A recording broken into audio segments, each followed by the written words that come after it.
శుక్లాంబరధరం విష్ణుం శశివర్ణం చతుర్భుజం ప్రసన్నవదనం ధ్యాయే సర్వవిఘ్నోపశాంతయే అగజానన పద్మార్కం గజాననమహర్నిశం అనేకదంతం భక్తానాం ఏకదంతముపాస్మహే గురుర్బ్రహ్మా గురుర్విష్ణు గురుర్దేవో మహేశ్వరః గురుః సాక్షాత్ పరబ్రహ్మ తస్మై శ్రీ గురవే నమః.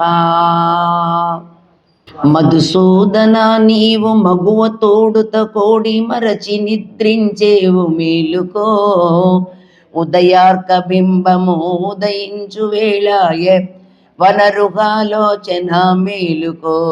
కృష్ణ మేలుకో, శ్రీకృష్ణ మేలుకో.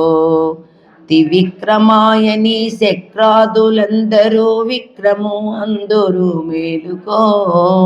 శుక్రాది గ్రహములు సుందర రూపమును దర్శింపనున్నారు మేలుకో. కృష్ణ మేలుకో, శ్రీకృష్ణ మేలుకో. వామన రూపమున భూదానమడగిన పుండరీకాక్షుడా మేలుకో. బలిని నీ పాదమున బంధనము చేసిన కశ్యపానందన మేలుకో. కృష్ణ మేలుకో, శ్రీకృష్ణ మేలుకో. శ్రీధర గోవింద రాధా మనోహర యాదవ కుల తిలక మేలుకో. రాధా వధూమణి రాజిల్కనం పింది పొడచూతుగాని మేలుకో. కృష్ణ మేలుకో, శ్రీకృష్ణ మేలుకో. ఋషికేశయీ భువియందు ఋషులందరూ వచ్చి కూర్చున్నారు మేలుకో. వచ్చిన వారికి వరములో కావలే వైకుంఠవాసుడా మేలుకో. కృష్ణ మేలుకో, శ్రీకృష్ణ మేలుకో. நாயகனாய் நின்ன நந்த கோபனுடையல் கோயில் காப்பானே, கோடித்தோறும் தோரன் வாக்கல் காப்பானே. மணிக்கத வந்தால் தாழ் திறவாய், ஆயர் திருமையரோ முக்கு அரைப்பறை. மாயான் மணிவண்ணன் நின்னேலே வாய் நேரேந்தான், தூயோமாய் பொந்துலோம் துயிலெழுப்பாடுவான். வாயால் முன்ன முன்னம் மாத்தாதே அம்மா நீ லேச நிலைக்கதவம் நிக்கேலோ ரெம்பாவாய். நாயகனாய் நின்ன நந்த கோபனுடையல் கோயில் காப்பானே, கோடி தோடன் தோரண வாசல் காப்பானே. மணிக்கத வந்தால் தாழ் திறவாய், ஆயர் திருமுயர் முக்கு அரைப்பறை. மாயான் மணிவண்ணன் நின்னேலே வாய் நேரேந்தான், தூயோமாய் வந்து நோம் துயில் எழுப்பாடுவான். வாயால் முன்ன முன்னம் மாத்தாதே அம்மா నీ లేసి నిలె కదవం నిక్కేలోరెంబావాయ్. నిద్రపోతున్నటువంటి 10 మంది గోపికల్ని మేల్కొల్పినారు. అయిపోయింది. 10 మంది కాదు, ఈరోజు ఇంకా చాలామందిని తనలో కలుపుకొని నందగోపుని యొక్క భవనం దగ్గరికి వచ్చారు. నందుడు ఎవరు చెప్పండి? కృష్ణుణ్ణి పెంచిన తండ్రి. కృష్ణుణ్ణి పెంచి 16 సంవత్సరాల వరకు చాలా అద్భుతంగా సంరక్షణ చేసినటువంటి తండ్రి ఎవరంటే నందగోపుడు. ఎందుకంటే ఆపదలన్నీ కూడా ఆయనకు 8 సంవత్సరాల లోపే అయిపోయినాయి. ఆయనకు జరగాల్సిన ఆపదంతా కూడా ఎంతమంది రాక్షసులు ఆయన చంపాలని వచ్చారో అంతమందిని ఆయన చేతిలోనే చనిపోయినారు. మరి నందగోపుని యొక్క ద్వారసీమకు వచ్చిన భవన పాలకుల్ని ద్వారపాలకుల్ని లోపలికి పోయి వాళ్ళు వెళ్ళినారు. శయ్యాదన శయ్యోం అనేది 2వ పాసరంలో వస్తుంది మనకు. అమ్మా, పెద్దలు ఆచరించని పనులను మేము ఏమీ చెయ్యం, చెయ్యకూడని పనులు మేము చెయ్యం. మా పెద్దలు ఏదైతే ఆచరిస్తారో శాస్త్రం ప్రకారం అవి మాత్రమే మేము చేస్తామనేది ఈ యొక్క పాసురం యొక్క ముఖ్య మనం చేసుకోవాల్సిన ప్రామిస్. ఎవరిని అవమానించం, అబద్ధాలు చెప్పం, పాలు తాగం, కాటుక పెట్టుకోము, జడ వేసుకోము, ఏ ఆభరణాలు ధరించము. పెద్దలు ఎవరైనా ఇంటికి వస్తే వాళ్ళని మర్యాద చేస్తాం, ఇంటికి వచ్చినటువంటి వాళ్ళకు మనం చక్కగా భోజనం పెడతాం. ఇది మనం పాటించాల్సిన. కాబట్టి శయ్యాదన శయ్యోం అంటోంది. అంటే ముందు పద్ధతి ప్రకారము డైరెక్ట్గా పోకూడదు. లోపలకు నందుడు, యశోదాదేవి, తర్వాత కృష్ణ పరమాత్మ, బలరాముడు ఉన్నారు. డైరెక్ట్గా మీరు వాకిళ్ళు తీయండి అని పోయడానికి లేదు. పద్ధతిగా మర్యాదగా ఒక కలెక్టర్కు మనం ఎంత మర్యాద ఇస్తాం చూడండి. ఒక ఎంఆర్ఓ తిరిగిపోతే మన ముందు పేరు వెళ్ళిపోతుంది, ఆ చీటీ పోతుంది. రమ్మను అంటే మనం లోపలికి వెళ్తాం. ఒక కలెక్టర్కు, ఒక ఎంఆర్ఓకు, మనకు ఉన్నటువంటి పై ఆఫీసర్కే మనం అంతమంది మే కమిన్ సార్ అని వెళ్తాం లోపలికి చేస్తే, మరి మరి మొత్తం విశ్వాన్నంతా పరిపాలించేటువంటి వాడిని ఎంత మనం జాగ్రత్తగా వెళ్ళాలి, గుర్తుపెట్టుకోండి. కాబట్టి భవన పాలకుల్ని, ద్వారపాలకుల్ని ప్రార్థించి నందగోపుణ్ణి కూడా ఆశ్రయించిన తర్వాత కృష్ణ పరమాత్మను పొందడానికి ప్రయత్నం చేస్తున్నారు వీళ్ళు.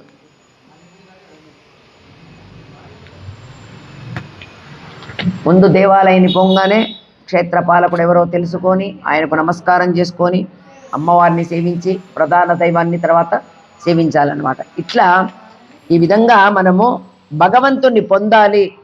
భగవంతుని పొందంది మేము ఉండలేము, వాని పొందడానికి మాకు ఉపాయము ఆయనే, ఉపేయము ఆయనే అనేటువంటి నమ్మినటువంటిది మన గోదాదేవి, ఆమె వెంబడి ఉన్నటువంటి గోపికలు అందరూ అన్నమాట. తను ఒక పెద్ద గోపికగా భావించి ఆ విల్లిపుత్తూరులో ఉన్నటువంటి మిగతా వాళ్ళందరినీ కూడా మిగతా గోపికలుగా భావించి తర్వాత అక్కడ ఉన్నటువంటి వట్టపత్రసాయిని కృష్ణునిగా భావించి ఆమె ఈ వ్రతాన్ని చేసింది. ఆమె చేసినటువంటి వ్రతము కృష్ణుణ్ణి పెళ్లి చేసుకోవాలనుకుంది.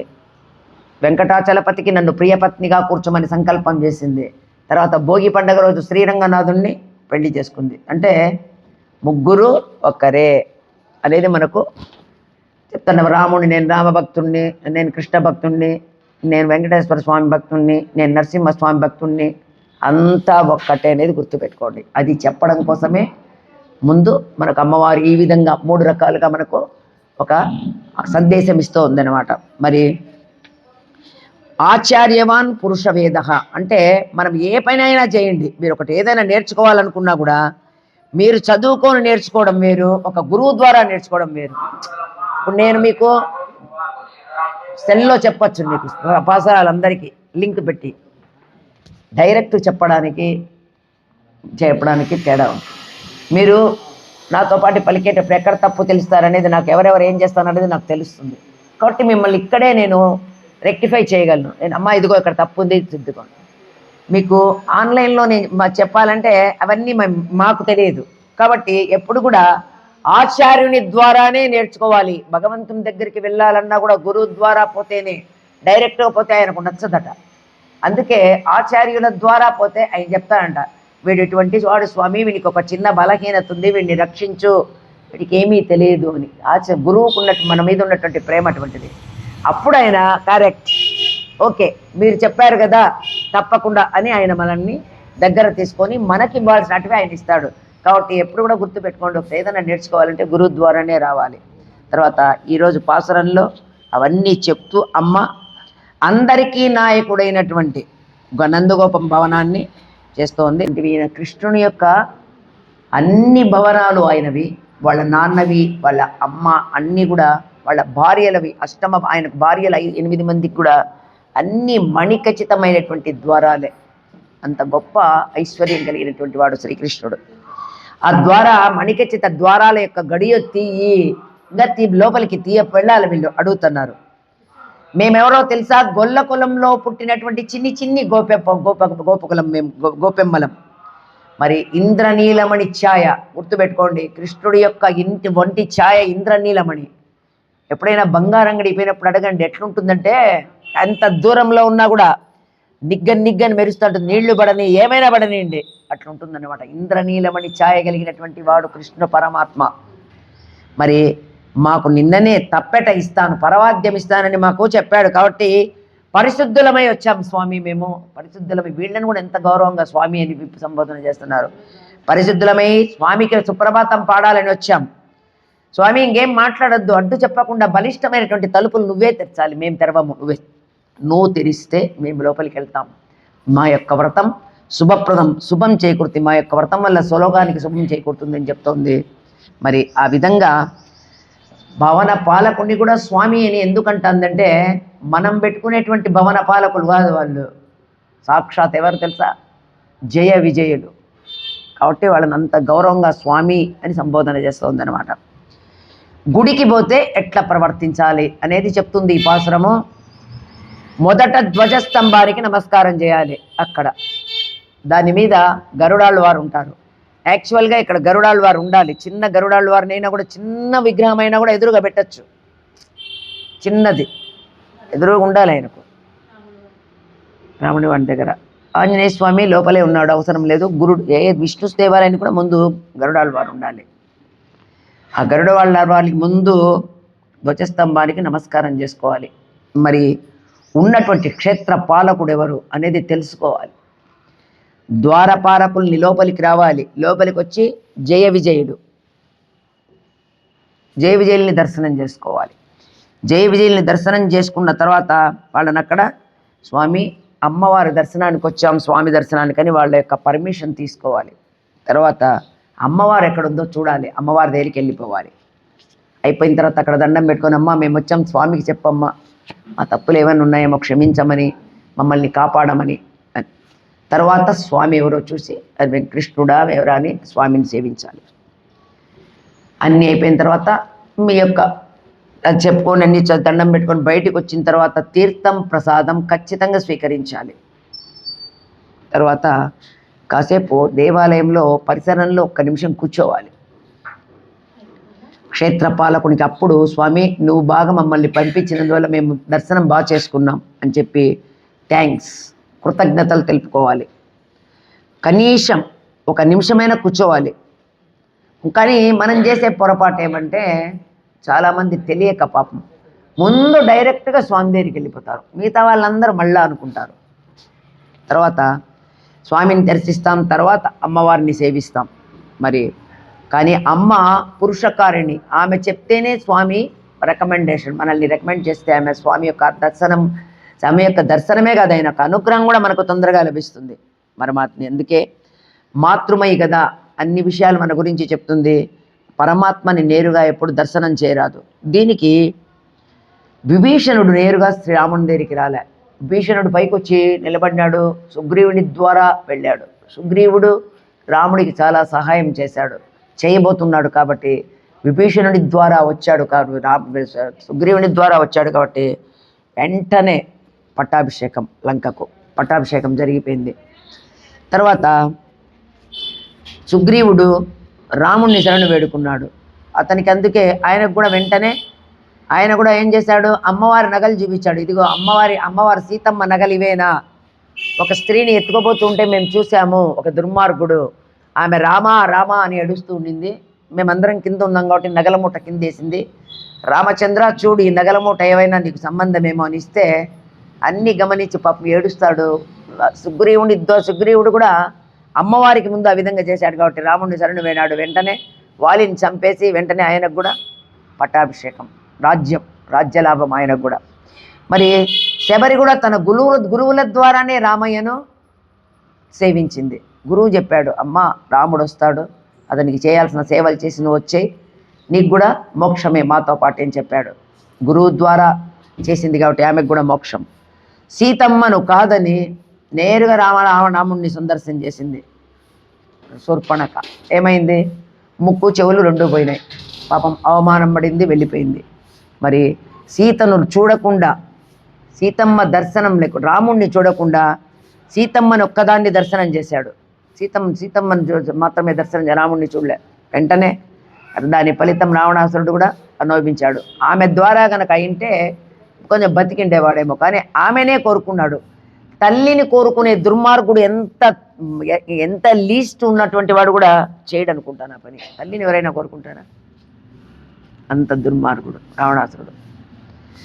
మరి ఎప్పుడైనా గుర్తుపట్టుకోండి, అమ్మను స్వామిని ఇద్దరినీ కలిసి సేవించాలి, ఆరాధన చేయాలి. ఇది భారతీయ సంస్కృతి, పరమ పురుషుల యొక్క సంస్కృతే కాదు, మన ఋషులంతా కూడా ఆ విధంగానే చెయ్యాదన చెయ్యం. మేము కూడా శాస్త్రాన్ని అనుగుణంగా తీసుకొని దాని ద్వారా మా పెద్దలు ఏ విధంగా అయితే ప్రవర్తించారో ఆ విధంగానే మేము కూడా చేస్తామని మాట ఇచ్చింది మనకు.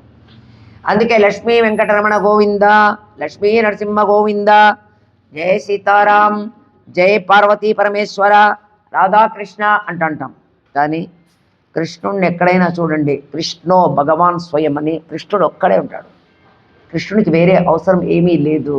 కృష్ణుడిని ఒక్కడిని సేవించాలి, ఒక్కడిని సేవిస్తే ఎటువంటి దోషం లేదు అనేటువంటి మనకు చెప్తోందనమాట. కృష్ణస్తు భగవాన్ స్వయం, ఇది నమ్ముతారు ఇస్కాన్ వాళ్ళు. వేరే వాళ్ళని ఎవరిని కూడా నమ్మరు వాళ్ళు, వాళ్ళకన్నీ కృష్ణుడే. కృష్ణస్తు భగవాన్ స్వయం. వాళ్ళు ఏం చేసినా భజన చేయండి, ఏమైనా చేయండి, ఏదైనా కానీ అంతా శ్రీమన్నారాయణుని గురించి తప్ప వేరేది ఉండనే ఉండదు. వెంకటేశ్వర స్వామి ఇస్కాన్ టెంపుల్లో, బెంగళూరు, తిరుపతి ఇట్లాంటి వాటిల్లో చూడాలి. లక్ష్మీనరసింహస్వామి ఇస్కాన్ బెంగళూరు చాలా అద్భుతంగా ఉంటుంది. బెంగళూరు ఇస్కాన్. సరే ఎప్పుడైనా అవకాశం ఉంటే మీ బంధువుల దగ్గరికి వెళ్తే ఖచ్చితంగా ఇస్కాన్ చూడండి. తిరుపతి చూసారా? తిరుపతిలో ఇస్కాన్ చూసారా? బ్రహ్మాండంగా ఉంటుంది, చాలా బాగుంటుంది. అన్నీ చాలా చక్కగా జరుగుతాయి కూడా అక్కడ కూడా. అట్లా మరి వెంకటేశ్వరుడు కూడా ఒక్కడే ఉన్నాడు తిరుమలలో. ఎందుకని అంటే వక్షస్థలంలో ఉంది మహాలక్ష్మి. ప్రతి శుక్రవారము 24 అవేమో కృష్ణస్వామిని పూజన చేస్తాం. అదే బిల్వాల్, ఆ బిల్వాలతో పూజ చేస్తారు స్వామి యొక్క వక్షస్థలానికి. అమ్మవారికి స్వామి వక్షస్థలానికి పూజ జరుగుతుంది. తర్వాత శనివారం రోజు కూడా మళ్ళీ వక్షస్థలానికి 24 బిల్వాలతో పూజ చేస్తారు. వక్షస్థలంలో ఉంది స్వామి కాబట్టి డైరెక్ట్గా మనం తిరుమల దర్శనం చేసుకోవచ్చు. కొంతమంది అమ్మవారు ఆయన యొక్క వక్షస్థలంలో ఉంది కాబట్టి అమ్మవారిని అలవేలమంగా మనం దర్శనం చేసుకోవాలా అనే అవసరం లేదనేటి వెళ్ళిపోయేవాళ్ళు చాలామంది ఉన్నారు. కానీ కంపల్సరీ అమ్మవారి దర్శనం కూడా చేసుకోవాలి. అది పోయేటప్పుడైనా కావచ్చు, వచ్చేటప్పుడైనా సరే. పోయేటప్పుడు చేసుకుంటేనే చాలా మంచిది. పోయేటప్పుడు చేసుకుంటేనే అమ్మవారి దర్శనం ద్వారానే స్వామి దగ్గరికి వెళితే ఆయన యొక్క అనుగ్రహం లభిస్తుంది. కాబట్టి ఈ విధంగా ఈ పద్ధతులన్నీ కూడా మనకు అమ్మవారు చెప్తోంది. కులశేఖర ఆళ్వారు వెంకటేశ్వర స్వామిని దర్శనం చేసుకున్నాడు. చూసిన తర్వాత ఇంకా నాకు ఏమి వద్దనుకున్నాడు. అప్పటికే ఆయన శ్రీరంగానికి వచ్చేటప్పటికే పిల్లలకు అన్ని అప్పచెప్పేశాడు, వచ్చేసాడు, ఆయన అన్ని వదిలేశాడు. ఇక్కడికి వచ్చిన తరువాత శ్రీరంగం శ్రీరంగం శ్రీరంగం శ్రీరంగం అని గలవరిస్తున్నవాడు శ్రీరంగంలో లేడు. ఆయన తిరుమల వచ్చి చూశాడు. కలో వెంకటనాయక ఆయన వచ్చి చూడంగానే మనం చూసే చూపు వేరు. మనం చూసే చూపులోనే ఆయన అబ్బా అద్భుతం అనుకుంటే వాళ్ళు చూసేది వాళ్ళ దృష్టి వేరే. ఆయన చూడంగానే నేను ఇంక ఇక్కడ నిన్ను వదిలిపెట్టి ఒక్క నిమిషం కూడా ఉండలేను స్వామి, నేను వెళ్ళను, ఎప్పటికీ నీ ముఖార విందాన్ని నేను చూస్తూ ఉండాలి, నాకు ఏదైనా ఒక వరం ఇమ్మన్నాడు. సరే ఏం కోరుకుంటావు కోరుకున్నాడు. నీ యొక్క దేవాలయంలో నేను ఒక గడప మాదిరి పడి ఉండాలి, నేను నిన్ను ఎప్పుడు నిన్నే చూస్తూ ఉండాలి, నాకు ఇంకా వేరే ఏం అవసరం లేదన్నాడు. వెంటనే ఇచ్చాడు ఆ వరం. మొట్టమొదటి ఒక గుడి మొట్టమొదటి గడప వచ్చేసి కులశేఖరపడి. గుర్తుపెట్టుకోండి, కులశేఖరపడి అవతలికి వెళ్ళేటువంటి ప్రసాదాలు 2 ఒకళమాత పంపించినటువంటి పెరుగన్నం, ఆమె పంపించినటువంటి వెన్న. మిగతా ప్రసాదాలు ఎంత ఖరీదైనా కూడా సరే కులశేఖరపడి యువతల నుంచే జరుగుతుంది ఆరగింపు. ఆ 2 మాత్రమే లోపలికి ఆయన పాదాల దగ్గర పెట్టి ఆ 2 పెరుగన్నం. అది కూడా ఒకళమాత అంతా చెక్ చేసి పంపిస్తుంది ఆ పెరుగన్న వెన్న. అవి మనకు దొరకడం కష్టం, ఒకవేళ దొరికితే మాత్రం చాలా అదృష్టం. ఆ విధంగా గడప దాటి ఏవి కులశేఖర పడిన దాటి ఏవి కూడా లోపలికి వెళ్ళవు. ఈ పాసురంలో నందుని ఇల్లు, తర్వాత కృష్ణుని ఇంటి ముందుకు వచ్చారు, కాపలాదారులు ఉన్నారు, అనుమతి తీసుకోవాలి కాబట్టి అడుగుతున్నారు, చేశారు. కృష్ణుడు తుంటరి వెన్న దొంగ. మరి గోకులంలో ఇళ్ళన్నీ ఒకే రకంగా ఉంటాయి కాబట్టి వీళ్ళు ముందుగా అక్కడ ఒక జెండా పెట్టాడు గుర్తు. అది రేపటి ఒక జెండా పెట్టేశాడు పైన. ఎందుకంటే నందుని కోసం వచ్చేవాళ్ళు చాలా తక్కువ మంది. ఎప్పుడు కృష్ణుడి కోసం వచ్చేవాళ్ళే. ఎస్పెషలీ రాత్రిపూట ఆయన కోసం గోపికలు వస్తారు. అన్నిళ్ళు ఒకటే రకంగా ఉంటాయి, మరి కనుక్కోలేరు వాళ్ళు అని చెప్పి ఒక పెద్ద జెండా పెట్టినాడు పైన. అబ్బా ఎంత బంగారు కృష్ణుడు అనుకున్నాడంట ఆయన పెట్టింది. ఎందుకంటే గోపికల కోసం వాళ్ళు ఎక్కడ ఇబ్బంది పడతారో రాత్రిపూట కనుక్కోకుండా అని చెప్పి పెట్టాడట అది. తర్వాత ఆలయ ధ్వజస్తంభం ఏదైనా కానివ్వండి, ఏ దేవాలయమైనా కానివ్వండి, ఆలయ ధ్వజస్తంభం మీద గరుత్మంతుడు ఖచ్చితంగా ఉంటాడు. మనం చూడలేము ఆయన్ను, చూడగలిగినటువంటి వాళ్ళు ఆ యోగ్యత ఉన్న వాళ్ళకి కనిపిస్తాడు ఆయన. తర్వాత వేద స్వరూపుడు, భవన రక్షకుడు కాబట్టి పొమ్మన్నాడు. ఆయన బొమ్మంటే ద్వారపాలకుల దగ్గరికి వచ్చారు, మన జైలు దగ్గరికి లోపలికి వెళ్ళాలని అడిగారు. వాళ్ళు ఒప్పుకోలే. అప్పుడు జరిగినటువంటి సంభాషణ ఈరోజు ప్రత్యేకత. గోదా అంటుంది, స్వామి ఎందుకు మీరు పంపించారు మమ్మల్ని, మేము ఆడపిల్లలం కదా అంటుంది. ద్వారపాలకులు అంటున్నారు, శూర్పణకెవరు ఆడదే కదా, మరి రామునికి సీతమ్మకు ఆపద కలిగించాలని వచ్చింది కాబట్టి మేము పంపించాం అన్నారు. అయ్యయ్యో ఏమండి ఆమె రాక్షసి, మేము వచ్చేసి గొల్ల పిల్లలం, మేము వాళ్ళు మా మామాది, నువ్వు మా కోసం అలా భయపడాల్సిన అవసరం లేదు అన్నారు. పూతన కూడా ఎంత మంచి అందమైన వేషంలోనే వచ్చింది కదా అన్నారు. అయ్యో ఆమె మాయావయ్య, మరి మేము చిన్నవాళ్ళం కదా అన్నారు. చిన్న లేగదుడు రూపంలో రాలేదా కపిత్తాసురుడు, మా స్వామికి హాని కలిగించబోయాడు కాబట్టి మేము నమ్మం, పంపమన్నారు. వాళ్ళంతా ఒక్కొక్కరిగా వచ్చారయ్యా, మేము అంతమందిని కలిసి వచ్చినామో చూడన్నారు. ఎందుకు త్రేతాయుగంలో రామచంద్రుడికి 14,000 మంది రాలేదా, ఆ విధంగానే మీరు కూడా పంపించాం అన్నాడు. సరే కరదూషణలు, అయ్యో వాళ్ళంతా రాక్షసులు, మేము గొల్ల పిల్లలమని ఎన్నిసార్లు చెప్పినా అర్థం చేసుకోబోయామంటే అలా పాపం అనిపించింది. చూస్తే అందరూ పాపం తెల్లవారుజామున గోదాదేవి పిల్లలందరినీ చూసి సరే ఓకే ఏం ప్రయోజనం మీద వచ్చారు మీరు అని అడిగినారు. కొంచెం తగ్గి అడిగితే ఈ మణివర్ణుడు మాయావి మహాకృష్ణుడు మన శ్రీకృష్ణుడు మాకు నిన్న పర అనేటి వాయిద్యం ఇస్తానని చెప్పాడు. ఇది నిన్ననే వాగ్దానం చేశాడు మాకు నిన్న రాత్రి, కాబట్టి దాన్ని తీసుకోవడానికి వచ్చామయ్యా అన్నారు. అయితే ఇంకా కృష్ణుడు నిద్ర లేదు, లేచినాక మీరు ఇక్కడే కూర్చోండి, ఆయన లేచాక మేమే అడిగి మీకు తెచ్చిస్తామన్నారు. అయ్యయ్యో ఏమయ్యా ఇంట్లో చేస్తావు నువ్వు, మేమంతా ఎంతో పరిశుద్ధులమై వచ్చాము ఆయన్ని చూడాలని. రాముడు 2 మాటలు మాట్లాడు, ఒక్కటే ఒక మాట, ఆయనకు పాదసేవ చేసి సుప్రభాతం పాడాలని వచ్చామయ్యా మా కృష్ణుడికి, ఆయనే ఇవ్వాలి మాకు వాయిద్యం, మేము తీసుకొని వెళ్ళాలి అని వీళ్ళు అన్నారు. అందులో మా మనసులో ఏ విధమైనటువంటి మాలిన్యం లేదు. విభూషణుడు శరణాగతి చేశాడు, స్నానం చేయలేదు, అతడు స్నానమే చేయలేదు. ద్రౌపది 2వ రోజు బయట చేరి ఆమె స్నానం చేయలేదు. కృష్ణ ఈ విధంగా నాకు అవమానం జరుగుతుందంటే వస్త్రాలు ఇచ్చాడు. అర్జునుడు యుద్ధరంగంలో అందరినీ చూసి నాకొద్దు బావా, నాకు రక్తప్పుడు నేను తినను, నాకొద్దు నేను యుద్ధం చేయనన్నాడు. అప్పుడు కూడా అతను కూడా శరణాగతి చేశాడు, భగవద్గీత అంతా చెప్పాడు, ఆ యుద్ధం జరిగిపోయింది. మరి అటువంటి గోపికలమయ్యా మేము కూడా, మా యొక్క మనసు శుద్ధంగా ఉందన్నారు. సరే బాగుంది, అన్నీ బాగానే ఉన్నాయి, మీరు ఇంత బుద్ధిమంతులు కూడా ఎందుకు ప్రతిపదం ఆశిస్తున్నారు, మీరు పర అనే వాయిద్యం ఎందుకు మీకు అన్నారు.